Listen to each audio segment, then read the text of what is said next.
Learn English through stories, E18 PDF. Adapted and modified by Kulwant Singh Sandhu. Contents: 1. Catastrophe. 2. A fair deal. 3. Grammar page. 1. Catastrophe. By Premchand. In Banaras district, there is a village called Bara, in which an old childless widow used to live. She was an Adivasi, indigenous woman named Bundy. She didn't own either a scrap of land or a house to live in. Her only source of livelihood was a parching oven. The village folk customarily have one meal a day of parched grains, so there was always a crowd around Bundy's oven. Whatever grain she would get for parching, she would grind or fry it and eat. She slept in a corner of the same little shack that sheltered the oven. As soon as it was light, she'd get up and go out to gather dry leaves from all around to make her fire. She would stack the leaves right next to the oven, and after 12, light the fire. But on the days when she had to parch grain for Pandit Udavan Pandi, the owner of the village, she went to bed hungry. She was obliged to work without pay for Pandit Udavan Pandi. She also had to fetch water for his house. And for this reason, from time to time the oven was not lit. She lived in the Pandit's village, therefore he had full authority to make her do any sort of odd job. In his opinion, if she received food for working from him, how could it be considered as work done without pay? He was doing her a favor, in fact, by letting her live in the village at all. It was spring, a day on which the fresh grain was fried and eaten and given as a gift. No fire was lit in the houses. Bundy's oven was being put to good use that day. There was a crowd worthy of a village fair around her. She had scarcely opportunity to draw a breath. Because of the customers' impatience, squabbles kept breaking out. Then 2 servants arrived, each carrying a heaped basket of grain from Pandit Udavan, with the order to parch it right away. When Bundy saw the 2 baskets, she was alarmed. It was already after 12, and even by sunset, she would not have time to parch so much grain. Now she would have to stay at the oven parching until after dark for no payment. In despair, she took the 2 baskets. One of the flunkies, Chamchi, said menacingly, "Don't waste any time or you'll be sorry." With this command, the servants went away, and Bundy began to parch the grain. It's no laughing matter to parch a whole mound of grain. She had to keep stopping from the parching in order to keep the oven fire going. So by sundown, not even half the work was done. She was afraid Panditji's men would be coming. She began to move her hands all the more frantically. Soon the servants returned and said, "Well, is the grain parched?" Feeling bold, Bundy said, "Can't you see I'm still parching it? The whole day has gone, and you haven't finished any more grain than this. Have you been roasting it or spoiling it? This is completely uncooked. How's it going to be used for food? It's the ruin of us. You'll see what Panditji does to you for this." The result was that night the oven was dug up and Bundy was left without a means of livelihood. Bundy now had no means of support. The villagers suffered a good deal too from the destruction of the oven. In many houses, even at noon, cooked cereal was no longer available. People went to Panditji and asked him to give the order for the old woman's oven to be rebuilt and the fire once more lighted, but he paid no attention to them. He could not suffer a loss of face. A few people who wished her well urged her to move to another village. But her heart would not accept this suggestion. She had spent her 50 miserable years in this village, and she loved every leaf on every tree. Here she had known the sorrows and pleasures of life. She could not give it up now in the last days. The very idea of moving distressed her. Sorrow in this village was preferable to happiness in another. A month went by. Very early one morning, Pandit Udavan, taking his little band of servants with him, went out to collect his rents. Now when he looked toward the old woman's oven, he fell into a violent rage. It was being made again. Bungie was energetically rebuilding it with balls of clay. Most likely she'd spent the night at this work and wanted to finish it before the sun was high. She knew that she was going against the pandit's wishes, but she hoped that he had forgotten his anger by then. But alas, the poor creature had grown old without growing wise. Suddenly Panditji shouted, "By whose order?"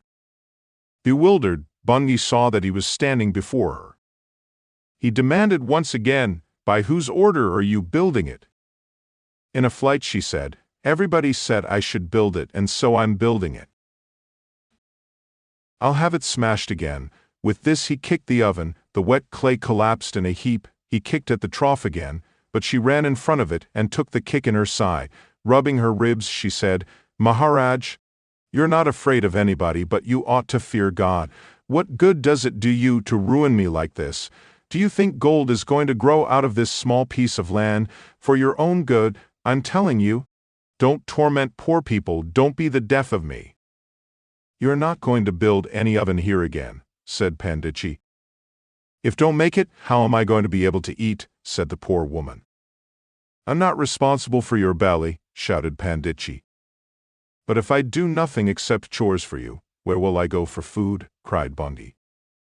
"If you're going to stay in the village, you'll have to do my chores," barked Panditji.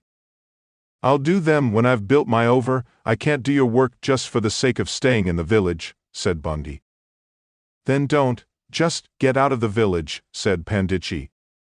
"How can I? I've grown old in this hut. My in-laws and their grandparents lived in this same hut, except for Yama, King of Death. Nobody's going to force me out of it now."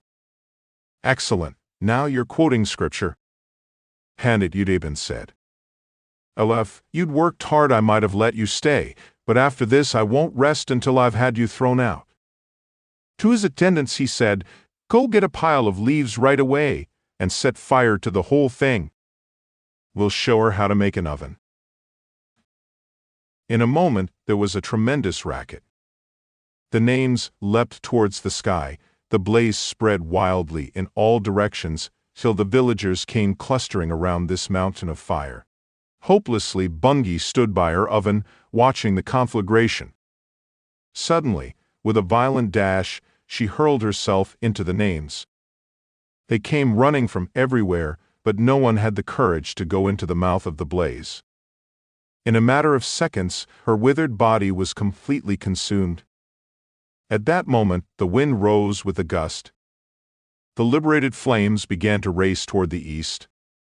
There were some peasants' huts near the oven which were engulfed by the fierce flames.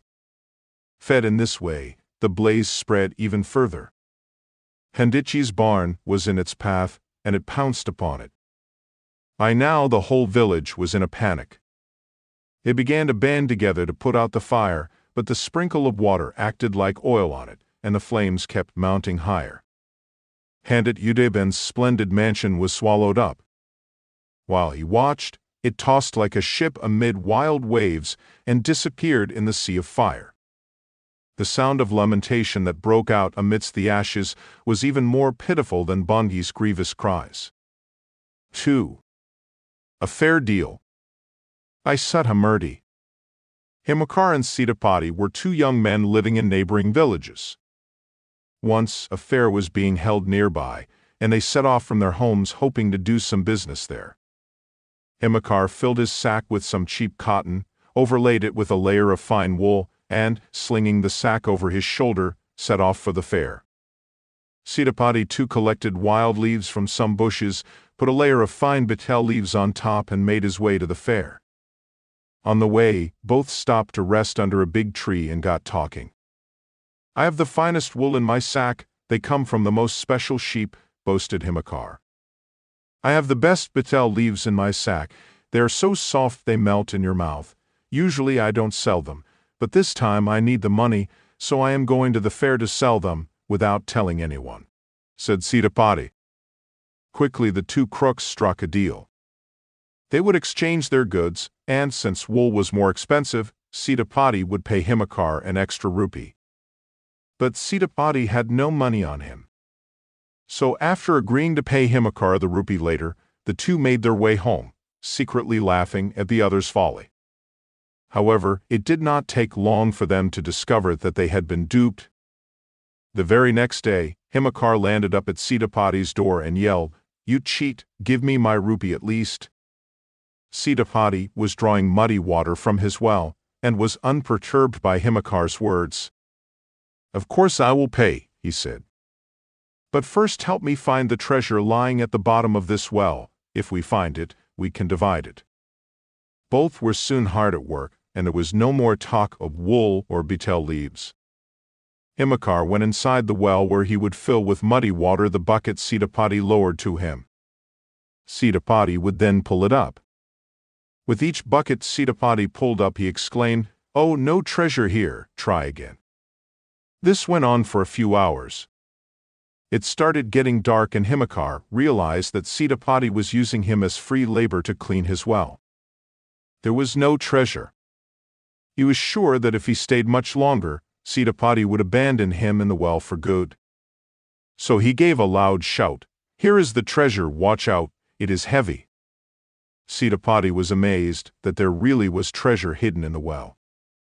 He pulled hard, and as soon as he pulled up the bucket, he threw away the rope so that Himakar could not come up. But what, or rather, who did he find in the bucket but Himakar, covered in mud? They started fighting again. "You tried to cheat me. You were going to leave me in the well." Soon it got too dark to argue and they left for their homes. But Himakar was not one to give up.